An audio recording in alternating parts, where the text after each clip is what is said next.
I'd like to talk about the 3 rules of selling, at least according to me. The first rule of selling is sell yourself first. If you don't believe in what you're selling, it's not going to work. And whatever that takes to sell yourself first, you've got to really believe in your heart of hearts that you have a good product or service. If you don't, do whatever it takes to convince you, because people will pick up on it. Because nonverbal is really important. And if in your head you're saying, oh, it's a good deal, but in your heart you're going, this is really bad, they'll pick up on your vibe, so to speak. So make sure you sell yourself first. A friend of mine who's in the insurance business had the example of a life insurance salesman. And he would go in to a family and he would try to sell them life insurance. He really, really believed in life insurance. He felt that anybody that had children should have it, and if his parents didn't have it, he personally was disappointing the kids. And he felt really bad about it. In his heart, he really felt bad about it. So what he used as a technique for him was he would go in, he would talk to the parents, and he would tell them why they needed life insurance and why it was so important for the children. And if he didn't sell it, he felt bad. And on the way out, he'd talk to the kids. And he'd go, I'm personally going to apologize to you. I failed you. I feel really bad about it, and I want you to know I gave it my best shot, but I'm really sorry. Because he really, really felt that way. And then the parents would pick up on it and go, wait. And he'd come back in, and he had a great closing ratio. Now, some guy says, this is a great technique. I'm going to use this. So he used the same words, right? He comes in and talks to the parents, can't sell them, not a heartfelt belief. Goes to the kids and say, children, I've really disappointed you. Thrown out of the house. Because they got it. It was not true. So you've got to sell yourself first. One of the most successful contractors I know does $100 million a year. He knows in his heart he's the best contractor on the planet, and if you do not have him build your house, you're just nuts.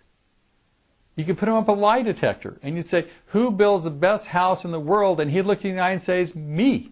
And he would pass the lie detection test every time. I've got another contractor who thinks he's like, okay, maybe.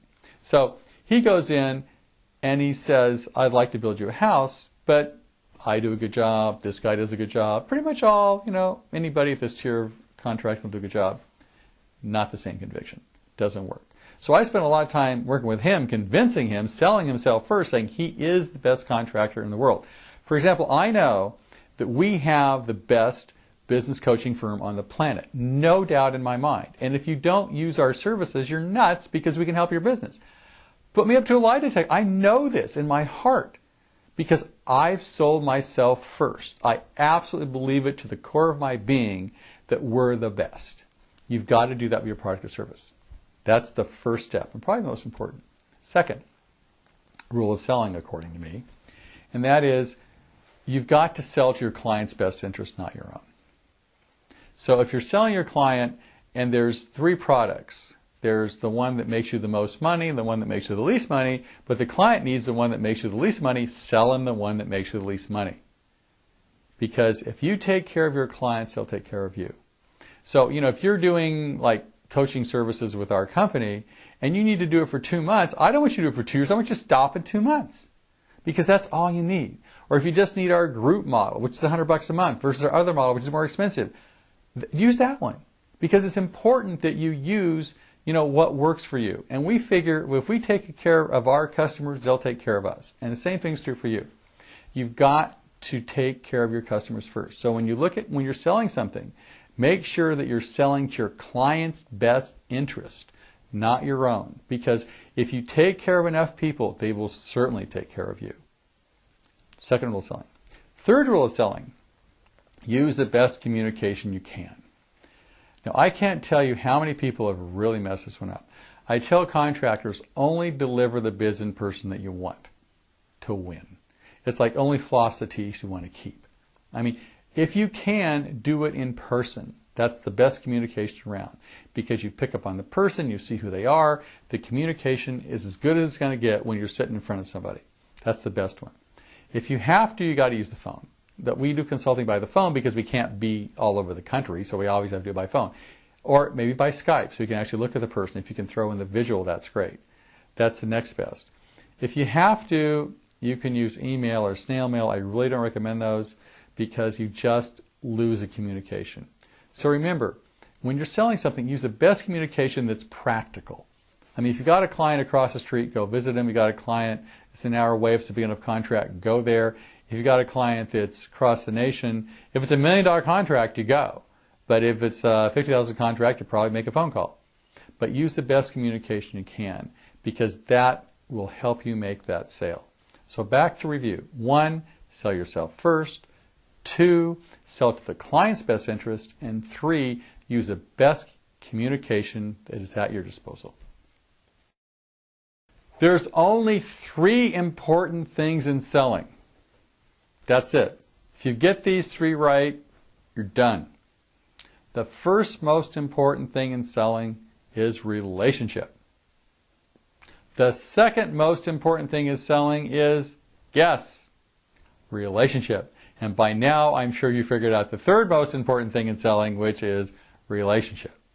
It's relationship, relationship, relationship. People buy from people they like. Make a friend first and make a sale second. I cannot overemphasize that enough. I've been doing consulting, as I said, for 30 years. If I double somebody's income, if they invest, $5,000 with our company, and we make them $50,000 in 4 months, they'll quit if their relationship isn't there. On the other hand, if we're just making little reasonable progress over time, they will stay for years. So it's all about relationship. And so many times when people are doing the sales effort, they disregard that. I can think of a client that lost, literally a $2.5 million sale the other day because they focused on the numbers and not the relationship. They thought it was all about price. Now, admittedly, if there's something, say you're doing a bid on a construction job, and you're at $1 million and your competition's at $1.1 million, you'll win. If your competition's at $900,000, if you have the relationship, you may still win.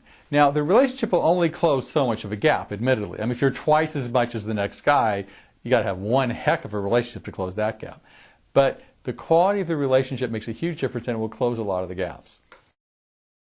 Sales is all about ratios. All sales start with some kind of a lead that comes from someplace. It goes from a lead to a prospect to a presentation to a close, and a close to a sale, and a sale to money. So it's all ratios. And the cool news about ratios is you can always control your activity to control your results. So let's say you've got 2 salespeople. And one salesperson, say closing ratio is 10 to 1. That he has to talk to 10 people to make 1 sale. Another salesperson is a much better salesman. His salesperson is 4 to 1. I expect to talk to 4 people to sell 1. If the person who has a 10 to 1 closing ratio is more motivated, more excited, and happens to call on 10 times as many people, who is going to win? It's the motivated guy. It's the person that understands his ratios. Now, interesting about ratios, you can figure them out for yourself. You just look at your pipeline, your funnel, and figure out, where you get your leads from, how many leads convert into prospects to presentations to closes, and closes to sales, and how much money you want to make. And let's say that that your average sale is, pick a number, $10,000 when it's all said and done. Make a $10,000 sale. And let's say that you have presentation, just go to the back of the top of the funnel, let's say a lead. 1 lead will go through the whole system and 10 leads will turn into 1 sale. Let's do that, all right? 10 leads turn into 1 sale. So every lead is worth $1,000. And let's say you've got to call on, 10 people to get a lead. So you've got to call on 100 people to make $1,000. You may hate that ratio, and it may not work for you because the ratio is so large that you just can't work it backwards and make it work.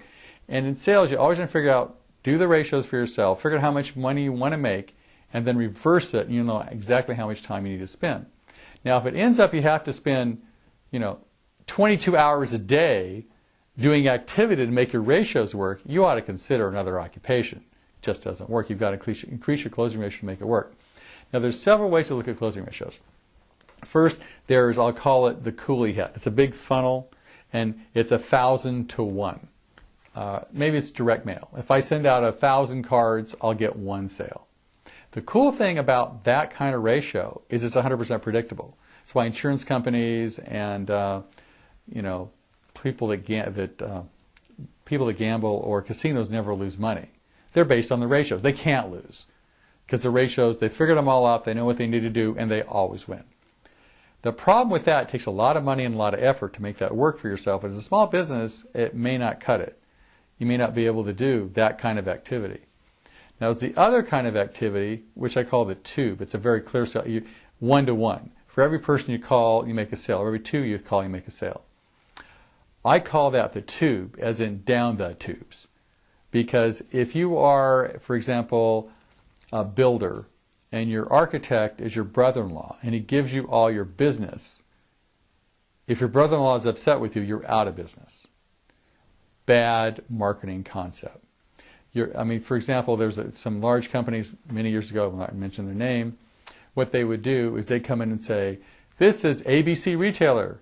We're the biggest retailer in the world. We want to buy all your stuff. And you go, hallelujah. And so you gear up, you spend a bunch of money, you borrow on your house, and now you're building little widgets, and you're producing them, and the ABC company's selling all of them, and you're going, yahoo, this is really good.